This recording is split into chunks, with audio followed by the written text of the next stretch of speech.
Hello, man. Hello, Mgtow. Hello, Victor. Hello, Ben. Hello, Joe. Hello, man. Hello, Mgtow. Hello, Victor. Hello, Ben. There we go. Hello, Joe. There we go. Everything seems to be working okie dokie today. So we'll just go on with what we're going to talk about today. Today we're going to talk about a healthy male ego and where the ego comes from and the manifestations of the ego. And I think that's the hardest part for people to put together is the manifestations of the ego. What do you see down in your mind when you look out at the world? The evils you see, what is generated from the ego. The ego is basically a part of your memory, your hippocampus. It works together in several ways in your body. There's a super ego and the id, and we generate ideas that we place out into the world, into the real world, through what's deep down inside there in the ego. Sometimes the ego is manufactured by fear. Sometimes the ego is manufactured by weakness or a lot of things. And there's a whole different broad spectrum of the archetypes of the archetype being typical, the typical examples of the things that you see when you look out at the world. What do you see when you see Muslims? What do you see when you see what do you see when you watch people? What do you see when you read the news? There's a lot of different archetypes when I watched the politicians arguing, like they were arguing this morning in the states, the states of the world, Iran and Trump and the clerics, and they were arguing, and I got these archetypical image in my mind of two little children arguing, and it was sort of funny. And then my ego came in, and the person that I see myself as, and he's like, Joe, be sensible about these things, and be careful what you say, be careful what you put out there in the world. And that's my ego. That's my ego taking a check on what I believe. And we draw up a lot of things in the ego. We draw up horrible images of ruthless people that we dream of being in situations. We draw up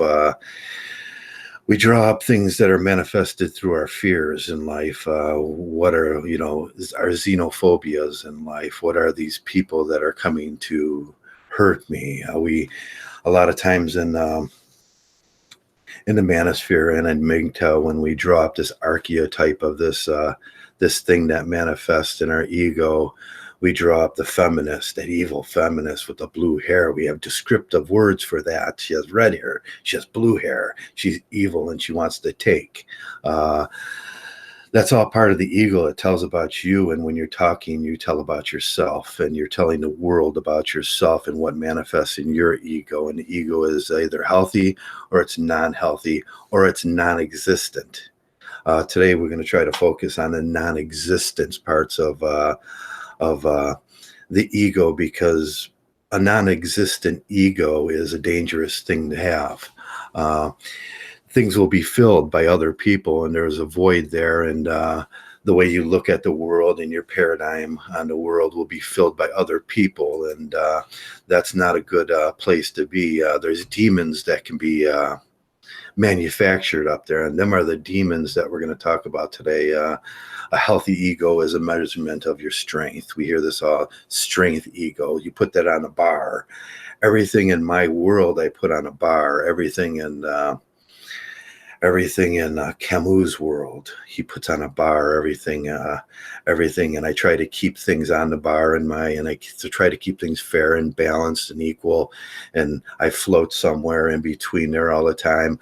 But this measurement of strength can go far to the end, and we see Zoroaster come from that, where he's the narcissistic. He's the guy that's going to punish the world for their wrongs. On the other end of this thing, we have a a bad ego or no ego, and it's just a measurement of your strength, and strength is force versus resistance. We get a lot of resistance from the world. Where will this archetype person develop inside of you that you can force out into the world, and it becomes your strength? Are you a good person? Are you an honest person? Are you fun to be around? What's that person that you'd love to be? That will develop from your memories. That will develop from your fears. That's going to develop from a lot of things.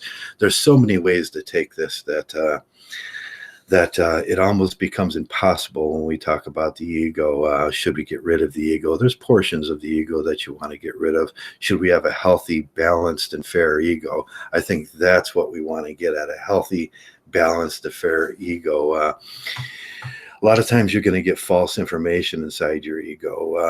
And when you look around in the manosphere, we take a look at what the ego is so I can get in touch with it. I can talk about Jung. I can talk about Nietzsche. I can talk about Camus. And I can talk about what I think about the images of what I think about these men in my mind. And I can project them out to you. And it's all great and fine and dandy, and you get a picture of what I am inside of me, and what the kind of person I want to be.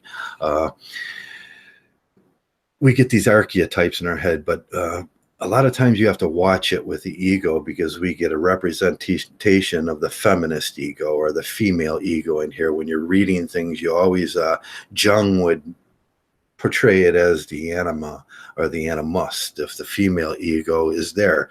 And where Jordan Peterson himself failed to address these things when he was talking about the archetype of the male female ego, that blending of male and female, he was forgetting one thing, that you are one thing. You are this man. And that ego that Jung was talking about was Jung's idea within a post-apocalyptic world, that he's seen the H-bomb, he's seen the atom bomb come on, he's seen all these things, and he was worried about how people think and perceive political opinions, and he was worried about people in general. And when he was talking about this, he was talking about negative archetypes. He was talking about things that were bad, and he was talking about that in a split difference. And he wasn't talking about females. He was talking about males when he's talking about males. He was talking about when the male ego goes to the animus, and it becomes a part of a meshing of female and male. We can see this in Kim Young-jung, how he's effeminate. We can see this, the biggest argument in the manosphere is about masculinity, and they want to effeminate us, and this gets done in certain ways, but it gets corrupted when we don't read through these things, and we take on the female archetype, and there is no female archetype that is healthy inside of the male ego, and that's what Jung was saying. The male ego in itself, some men are confident, and sometimes they're overconfident. They become Zarathustra.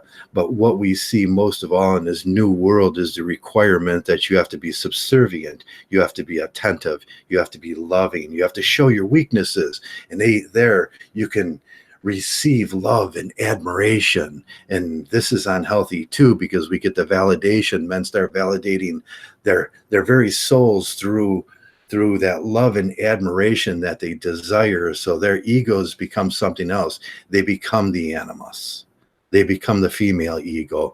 They see in that that they'll be well accepted. They see in that they'll be taken to. And most married men, they fawn over their wives, and they don't really want to do this. The masculine ego tells them deep down in their soul that this is all wrong. But this is what we have to do. This is what we have to do to procure mating opportunities in our life, so we become something that's not really healthy for the male. There's an internal battle that goes on into ego. These things that we draw up religious figures in this. There's religious demons in those figures. There's male masculine roles demons. There's toxic demons. But most of all, what I wanted to talk about today is the no ego. In today's world, they tell men, don't have an ego, don't be self-confident.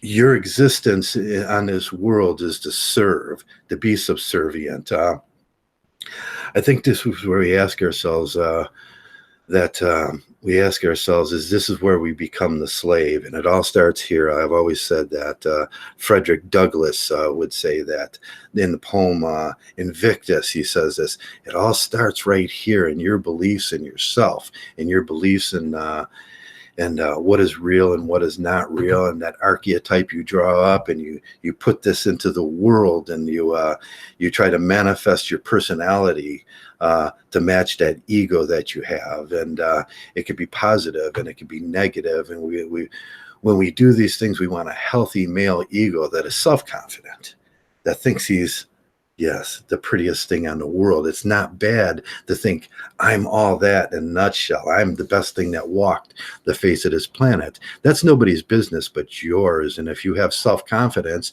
that's gonna reflect itself out into the world. Sometimes that self-confidence can go to narcissism, and people will notice that. So you want to tailor that back a little bit. Like I said, my life is on a bar, and I measure myself or where I float on that bar in the needs of what I need. There's a need bar. Do I need to become Zarathustra? Do I need to take things into my into my uh, into my grips? And do I need to make things better for myself? And that's when I will become that thing, that monster, that overzealous man that I just crush things in front of me. And and that's part of my ego. That's the part of the ego I store back there, and I don't like to pull him out. I don't like to be that guy. My ego is different than yours, and it's everybody develops these things from their past and their experience, and that's why we talk about here in Mgtow about our experiences, and we talk about our hopes and our dreams, our desires. We talk about a lot of things in Mgtow, but most of all, when we look out there, we can see our representations of how we think about other people. They manifest in our brain, and we look at how we perceive the world, and our paradigm at the world comes from your ego. It comes from deep down into there, and then that you force that out into the world. Uh, Sometimes it's maladjusted. Sometimes I see when I talk about the fierce avatars that I see, the people put up these fierce avatars, scary wolves and everything. They're telling about themselves. They're telling about what they want you to think about them. That's manifested. They put that manifestation out into this world, but it's sad because they're telling about what they're not. I was listening to a guy a little while ago, and that's what started my thinking about this. What is the ego, and what is healthy and what is good? And we all know what healthy is. Every single one of us knows what healthy is, and I don't have to explain a healthy ego to you. You know it. You know a man when he's confident, and he's not overconfident, but he's fun to be around, and he's a good person, and he doesn't lie, and that all comes from his ego. And we know when things are bad, and we also know when things are a little bit off with people. That projection of the unhealthy, when he draws up this projection in his mind of yeah, of a wolf or a bear or something, and that lurks in the dark. And then we talk about the shadow man and stuff like that. Jung talked about the shadow man a lot. I haven't run Jung for a while, so I probably can't quote a lot of his stuff right now, but I've been pretty attuned with what he was saying. I had a recent change in myself lately. You all noticed probably. I talk about casual cruelty, and I talk about how I perceive the world, and how it's easier for me now. How it's easier for me just to be the nice guy, and I don't suggest that for a lot of people, but for me, it just all those arguments. I don't want to do them no more. My inner ego is telling me to stop, Joe, stop, and just make it easy on yourself. And I think a lot of people want to make it easy on themselves in this world too, just like us. So it's just easier for me not to argue, to remove myself, to walk away from arguments, not to be casually cool, and in that still retain this part of myself where I can point out when people are being casually cruel. When I talk about people talking about the incels, and I look at them, and then what they are portraying, what they're saying back is they see incels in this archetype of a male from the ego. They're talking about themselves, and when I see that, what they portray the incel as, I feel sad for them, because I know they believe in something that's not a real belief. When I was talking to this guy, he said the ego is something that's not true about yourself, and I says, well, you almost got that right. When the description of the ego comes on, and when you read about it and say Wikipedia, he says the ego is a representation of something about yourself that is not true. If you missed the if part. If you believe this, if you drew up a fake ego, if your ego is not representative of the real world, you will draw up a fake ego, and then it becomes a lie. And a lot of people live in this lie. Politics and your paradigm on world all come from your ego and what you perceive, what you fear, or what you need. And it's a very scary place sometimes when you go into your id, and in that id is your whole past, and those demons are sitting there, and in your super ego, and that reflects onto the world, and your ego rises up, and it becomes problematic in this world, and in Mgtow, I think most of all, like I was talking about yesterday, we just don't want to be lied to anymore. We just don't want to be taken advantage of it. We don't want to be the slave. And I can see when someone's trying to make me into a slave now, and I don't want to be a slave anymore. It hurts, and I'm too old for this, and I don't make a good slave. I don't make a good father. I don't make a good husband. I don't make a lot of things that a lot of people want me to be, and that's their ego projecting some archetype male onto me, and they expect me to be this role. They want me to be the male role of masculinity, and I'm just not up to that anymore. So people project those things onto you in the ego. We see this when we look around the political arguments and everything, and that's the first thing I look for anymore. What are you saying about yourself? What are you saying? What are you telling me about yourself?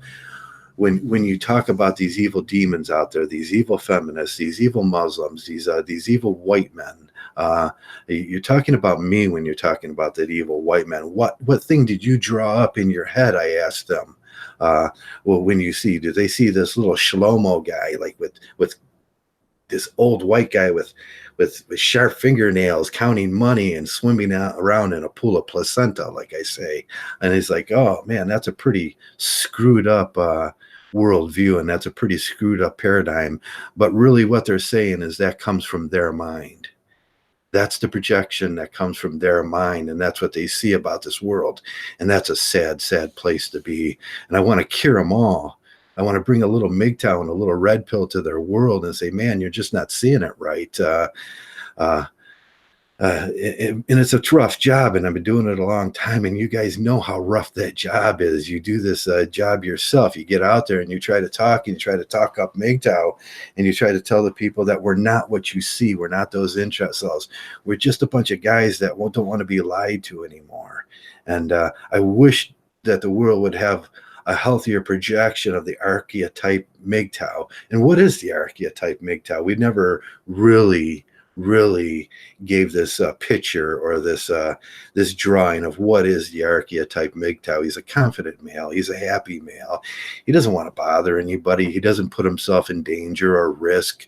He doesn't want to get married. He doesn't want to do religion. He doesn't want to do a lot of things. He may want to do religion if he sees that, but in that religious thing, we start drawing up these representations in the ego of God and Jesus, and what he looks like or what she looks like, and the demons that follow. And then we start making these representations of these demons, and we throw them out into the world, and that morality turns on itself. And Jung would say morality turns on itself all the time, and then we make them the enemy. We made them the enemy, and that's right here. And when we lose that, and the ego becomes about yourself, that's what Mgtow's talk about, why we do these introspections into our soul, why we want to become better people, why we want to become more honest people, so I can spot these things in life. There was a great book of a while, and it almost turned on to be a movement. It was called Spotting, and how to spot things in yourself, because a lot of people can't spot things in themselves. It's about looking down at your ego and looking at that representation of that evil. And what they say about that representation, about that evil, and I find it to be true in my life, and I found Mgtow would talk about it. He says you have to look at it, you have to stare it down, and you have to, when you look at it, does it evaporate? What is that? Where did that come from? You have to ask yourself, where does that representation come from that I have of these people? And then it will go away. Then it dissipates, because you know it's a fake image of the way you see this world. Your paradigm has been twisted by some other person or some other place, a preacher, a person in the alt-right that just hates, and xenophobia comes up, and we all want to protect our property and our our belongings. They're important to us. I hate being stolen from. I hate the state coming and taking from me, and they take everything sometimes, and our ego develops from that, and we become this warriors. We can become this Zoroaster man, and that's demanding. It's really demanding on each one of us. And sometimes I get tired. Sometimes I get really tired now. Older, I get my knees hurt, my feet generally hurt from I ripped both my Achilles tendons in life, and I had to go through that, and then now this, and then now there's something, and I live with a blind, deaf dog that can't see, and I have to carry him outside, and I have to put mats down in his playpen so when he urinates, and that's my world now. That's what I do. It all becomes so overwhelming that I just want to make it easy, and I want to make it easy on you guys too. And I think in this thing, there's a learning curve here. There's things we can learn, and we can be better people, and we can cut out all the casual cruelty, because that casual cruelty is just an image of a person that falls beneath your expectations of a person in your mind. Casual cruelty comes from you can see it the best in the song about Billy Joe and Bobby, the Tallahassee Bridge, and the way they were talking about the kid that jumped off the Tallahassee Bridge in that song. And there was casual cruelty and intention in their song. And when they were sitting around the dinner table, knowing that that thing that she threw off was probably a dead child. She aborted it, and there's casual cruelty, and she had to sit through that. But that's what we do in life. The internet in itself is a place where we flippantly throw out insults at each other, and we're expected to just take that, and that becomes also tiring. And um, this casual cruelty gets old sometimes, and I have to look at the ego in these people, and what demon did you draw up about me, and what demon do you draw up about men? I was watching Tom Hartman this morning. I could only make it about 15 minutes before he started going off on the white males party, the Republican Party. Well, that's just another demon that he's drawing up in his head. And he is a white male, so there's cognitive dissonance, but he pictures himself inside of his ego as this perfect male that acquiesces to the females and believes in feminism and all that stuff. And what is that feminine archetype in his animus? And the unhealthy place that he went to so he can demonize you. And that's what he does. He demonizes you. And we see that with the liberals. They'll demonize that thing that they draw up in their head, that picture, the Shlomo, or the Germans did this with the Jews. They drew up their picture inside of their head was the Shlomo. He was going to take all their money and ruin their banking system. And we see how awful and horrible that thing became. Jung talks about this, and a lot of people screw it up, and a lot of people don't realize that when Jung was talking about the superego and the anime and the animus, that's only one part. You're only one part. You're only a male that can drift into femininity, and then you draw up this you reflect that back out into the world, and then that's what people see in you and everything. Or the female that draws up the masculine part of herself in the animus, that she throws that out into the world, and it looks deformed. It looks from each part, it looks deformed, because Jung was looking at the world in that book from an apocalyptic world. If you just start in chapter 1 in that book, you'll see that he's fearful about this apocalyptic world that we live in. And he didn't get a chance. He died in 1961, I think. If I'm wrong about that, just refresh my memory on that if you can. But he was looking at this post-apocalyptic world where he lived in a better time, and the same thing that we lived in, I lived in. We look at this, and I get, the when I see the millennials talk about when I see them talk about the boomers and we don't understand and everything, and I just lived in a different time, and I thought it was pretty good, and I got to see a lot of that, and there's a lot of experience and strength and hope in this mind, and thank God it still works, because there was a time in this life where it stopped working, where someone's representation and their ego became Zarathustra, and they tried to hurt me, and I wandered through this world, and I had to develop what I am now, and develop a new psyche and a new mind and a new person, and it was all from hate and xenophobia and female desires, and what that ego had made her into, and what the ego had made him into, this thing that wanted to kill me because I was the representation of everything wrong in their lives. And that's where we can take these things, and we must warn ourselves about these things, because we can hurt other people that generally don't deserve to be hurt, or we can put them in a place of that it'll take a lot of time to heal from what you do to another person. If you have these interests or people in your life, always handle with care. You don't want to leave someone wounded for life, because that's the cruelest thing you can do to them, and that's what was done with me, wounded for life.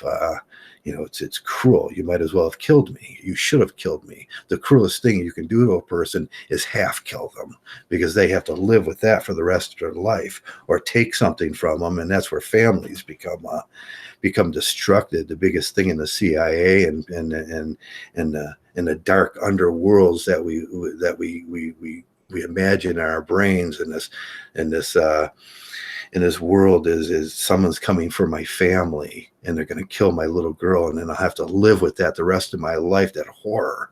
And then they make you into something else. They make you into Zarathustra, because you have things to protect and everything. And a lot of these things aren't real. That in this dark underworld where there's a cabal that's real, them are things you draw up too. You're drawing up an evil cabal in your head of Mgtows that are trying to take over the world, and somehow this is a psyop by the government. I was in a psyop battalion unit. I know what psyop, and that wasn't it. Let me tell you, that wasn't it. It all gets so crazy out here in this world, and I start looking at the way people represent those images in their head, and I feel sad, and I want to remove myself from them, and I want to remove myself from as much society as I can where there's unhealthy egos out there, because I know how harmful they can be, and I know if they get in this head, how harmful I could be.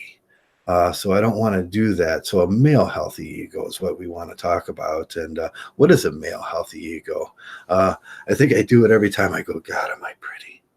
I love this guy. Oh, I think It's probably a fake representation and funny, but it helps me get through this world. The way I think about myself, having self-confidence about myself, them come out and speaking to people, and it comes out in sales, and it comes out in everything I do out there. Is have it. Well, did you ever run into somebody that had a bad healthy image of himself? We know them.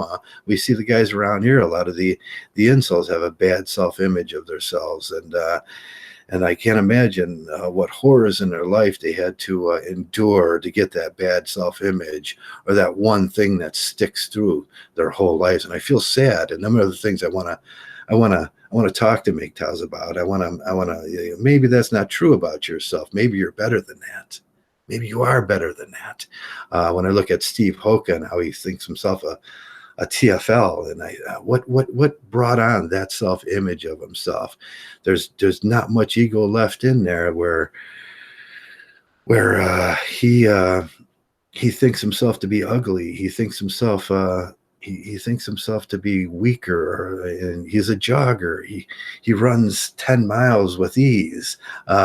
He was roller Steve at one point, and I was thinking, there are some pretty positive attributes to yourself. He's, I think, what was that thing that so damaged him from his past, and can we get him over that eventually? Can we make Steve better? Can we heal him? And that's what Mgtow is about, healing.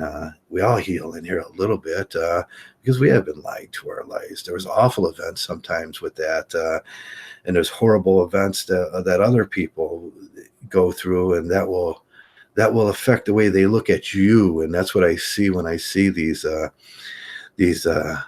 people, and they're talking about this representation of the evil white man, with this, and he's just got this hold on this world and the patriarch. What formed that? What horrors in your life did you have to go through that you're drawing up in your head, which is just a fake representation of the world? What did you have to go? What hamster wheel did you have to turn for a long time to develop that image, that negative image of men? And I feel so sad for those people, and I always try to be nice now, because it's the only thing I can do. I found out arguing with them arguing with these men is futile. The Borg, they're like the Borg, and in Star Trek, arguing with them is futile. Resistance is futile, they're saying. Come over to the Libby side. And no, I'm not going to do that. I find myself a moderate person that likes to float in the easiest place that I can float in this world, and that's the center. I don't want to argue with the alt-right. I don't want to argue with the Libbies, and I most certainly don't want to do that day after day, because I have limited time on this world to be wasting it on people that have malformed egos.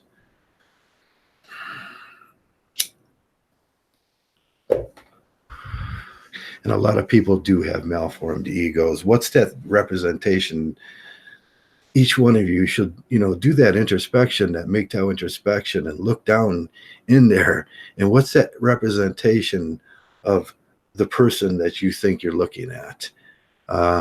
What is that thing? And then ask yourself, is that a correct assumption of that, or did you just make that up? And do yourself a favor and look down. Where was that born from?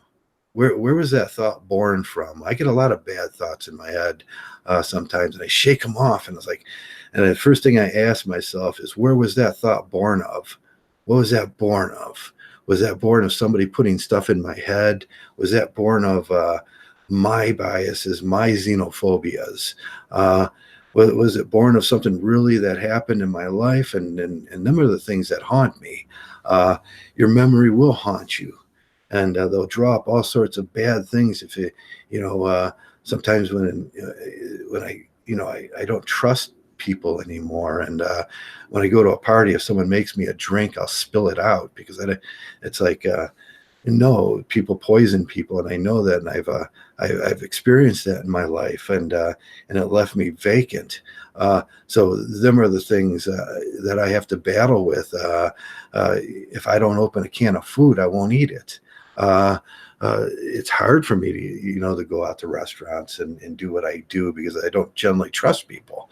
Uh, uh, but I have to do those introspections, and I have to get rid of those things and that hurt and that pain from the past, and try to be a better person. And that all starts right deep down in these fears that I have about life and these hopes that I have about life. And there's a lot of things inside of you. It's not just one thing. It's not just Jordan Peterson's representation of 15 things that'll change your life. There's hundreds and there are hundreds of thousands. And his idea of the anime and the animus and the archetype person is fucking malformed. And that guy's got it all wrong. He didn't read the whole book. I don't know what's wrong with that guy. He is the representation of the blue pill, the animus, the woman that comes out in a man. When I see him, that's what I see on that guy. And them are the angers that anger a Mgtow, and then he called us weasels. And it's like, when you were calling us a weasel, look in the mirror, buddy. Look in the mirror, because you're only saying what's in your mind, and what he thinks came directly from his world, and most likely he is that weasel he was talking about, that thing that fears him the most. And he kind of looks a little weaselly too. We see this with our president too. He projects, and we talk about projection, and we hear people take that lightly. And most of the time, they have no idea what they're talking about. And then they use it as a pejorative. You're projecting. It's like that's when it becomes a rhetorical statement. And it's just some goofball's opinion of what he's seeing in his world. And he's not very well educated about the subject. So he just uses it as a pejorative. We get that all the time around here in Mgtow. People telling about themselves, and everybody has these little tells. They tell on themselves, and they tell on themselves because they never did. They don't do those deep introspections about what they're saying in this world about their ego. Is there a healthy ego for a male? That's what I ask, and that's where I want to get to. Honesty. When I look at that, I try to look at the happy moments in my life. A lot of times in my life, there was this. We used to, there was this party I went to, and it was back in the 70s, and there was these hippie girls, and they had those things off the suede jackets that were hanging down, and they didn't have no shirts underneath, and they were dancing around this fire, and we were all drinking and doing drugs and all that stuff, and it was just such a beautiful thing. Everything was all beautiful, and that's a positive moment in my life. Hippie girls with tits hanging out running around the fire is a beautiful thing, and I try to go there sometimes in my mind to just to combat all the garbage that I get put in my mind nowadays. Keep those happy thoughts and those things that you've seen that are rather beautiful. I did bring water today so I can continue talking. The ego's it's a hard place to be sometimes. Well, it's not even a place to be. Your ego will manifest out into this world. It's what people see of you when you're talking, when you're speaking, when you're telling them about it. And anytime you're telling people about yourself. That's how you're telling them. You can talk all day about somebody else, but in that conversation, all you're doing is telling people about your beliefs, your fears. And people pick up on this. People can do 2.5 million syllogisms in their heads. And most people do. Anybody with an over 80 IQ does these things because we are sentient beings. I think that's what they say. But I don't know about that sometimes. I see some of the stupidest things come from those areas in between their ears sometimes. And we see it play out here. We see it play out around us, and it all comes from your ego. And I'll tell you what, once you start getting a healthy self-image of yourself, and not a cruel self-image, a real Mgtow self-image of a real Mgtow person. What is that? You get that image inside. What is that perfect Mgtow? What is that archetype Mgtow? What is he? He's, I guess it's different for each person, and I have my perfect archetype Mgtow, which I want to project onto this world, and sometimes people argue with me about that. Well, you're not being cruel enough, Joe, and that's usually what they're telling me. You're not being cruel enough to the females out there, and then I think, gosh, that's a horrible place to be. I just want to be myself, and in anything in Mgtow has to do with the male. I mean, we might as well say male space only. That's what we do say. It's it's male space only in the mind, and on these words, and we're only talking about ourselves, and we never bring these things in. I don't want to talk about the animus, because you know why I don't want to talk about the animus? Because I know nothing about that. I don't think I have a feminine trait in my whole world. I get rid of those things because I know those things are toxic. I don't try to be over feminated. I don't try to fit in with these things that they want of me. So in their expectations are pretty unreasonable, and that's what we see when we look out. The expectations of what these mothers, these single baby moms, want of their boys. They want them to be these loving, caring human beings that are so sensitive that they cry on a moment's notice, and they go emo or goth, I think it is, and they're making these little boys. What we're asking is, what are you putting down in his ego? You're force feeding him. You're force feeding him the animus, and and that's what we don't want to do, because that will become his personality. And if he doesn't get over that personality, he's going to have a lot of trouble fitting in with real men in this world where real things need to be done, because he's going to have an illusionary view of real things. And I see this a lot. Men out there just struggling getting a job. And it's like, man, you're just struggling getting a job. And if you're struggling doing that, you ask yourself, what was the root cause of that struggle? Then fix those root causes. And I know for the young men, that's an exciting time in their lives when they're just removed from the home, and they're working through all these things in their mind. And then I have to start asking, what evil thing did someone put in your mind? You got to remove yourself of that, and there's some work to be done. Usually, we go to college, or we go to some after courses, and we start developing some real tangible skills for ourselves. But even in that, them tangible skills, they're not you. They're just skills you need to survive in this world. They're not self.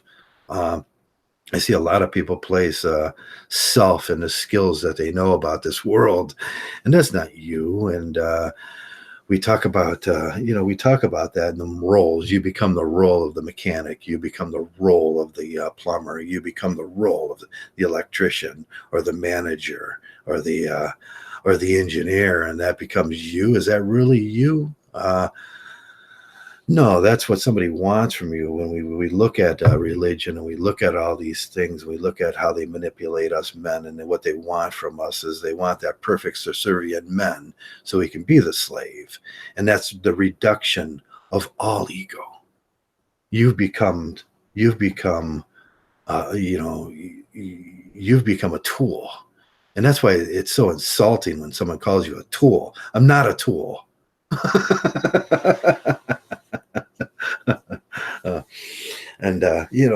When you become a tool for the world to use, you become a slave. I mean, but these representations of that all start in the mind. You let yourself be there. You let yourself go there. I wanted to read a passage at some point today from Jung about letting yourself go there and what you become and everything. And And maybe I will, maybe I'll read it now. And he says, still from the standpoint, the individual really is diminished importance, and everyone he who wished to dispute would find himself in the loss of an argument. The fact is, the individual feels himself of a member of his family or an esteemed friend or a circle of importance, merely understanding the slight comic subjectivity in that, and his feelings for that, for what we are few compared with tens of thousands and hundreds and thousands of people or millions of people on this planet. This recalls the argument uh, of a thoughtful friend who I once got caught up with in a huge crowd of people, suddenly exclaimed, "Here you have the most convincing reason for not believing in immortality," when he was in a crowd of 1,000 people. All these people want to be immortal. Bigger the crowd, the bigger, the more neglectable the individual comes. Uh, but in this individual, overwhelmed with the sense of his own puniness and importance, should feel that in life he has lost meaning. That down. He has lost meaning, which is all not identical to the public welfare or the higher standard of living. Um, when he is already on the road to state slavery, and without knowing it or wanting it, he has become its proselyte. The crowd, and you've become his proselyte, the man who looks only outside of the quails before the big battalion, uh, has no resources with which to combat the evidence of his sense of reason for what is just, what is happening today. We are fascinated with the undiscovered self, and overall we look into statistical truths about numbers, and we're daily appraised on the neutrality or the fertility of the individual person, since he is represented only as personal by any mass organization which he belongs to. Conversely, only personage who stunts in this world stage, whose voice was heard far and wide to an uncritical public, to be born again in some mass movement and a tide about public opinion. Um, and the reason is either he wants applaud or he wants to excrement these things from himself, since mass suggestion plays the predominant role in here. Um, since the mass suggestion plays the predominant role in here, we remain mute points. There is a message of his own that he needs to talk about and he needs to speak about, but he is merely a function of the megaphone of the collective opinion.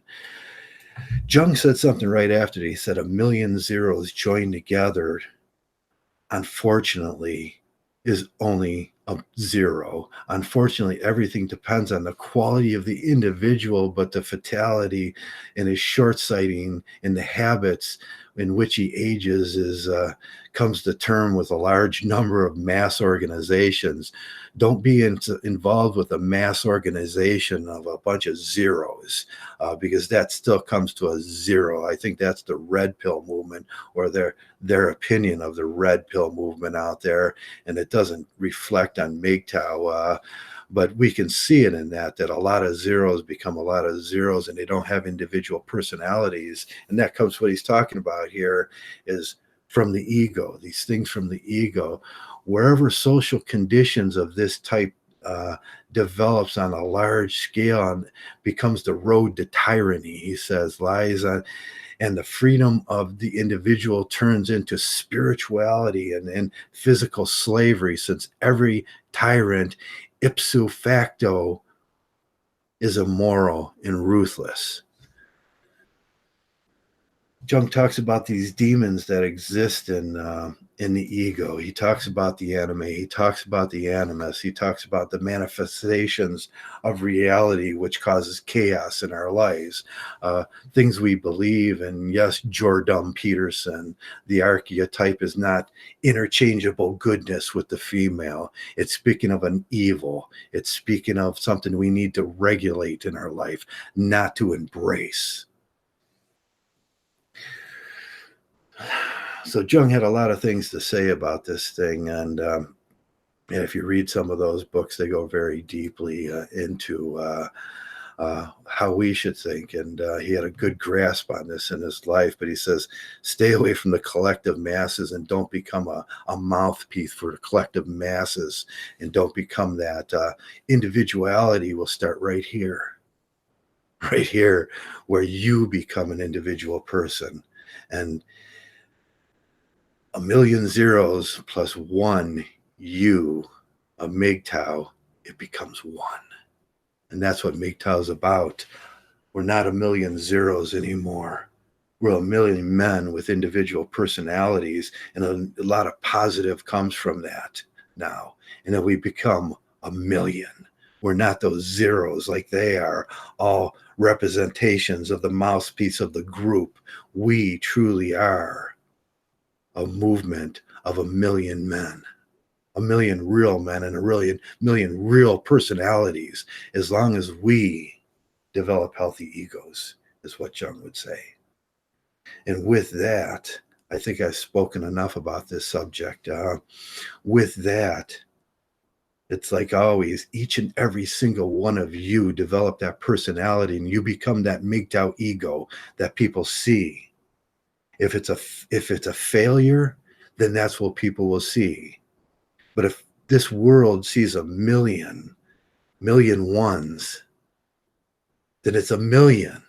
And if this world sees a million positive ones, then it's a million positive ones. And that's you, Mgtow.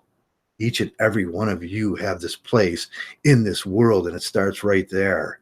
Make it a positive one. Make it a healthy male ego. And with that, I'll thank each and one of you guys for being those individual people, for being that healthy person, and for being that Mgtow. And like always, thanks for being a Mgtow. Mgtow.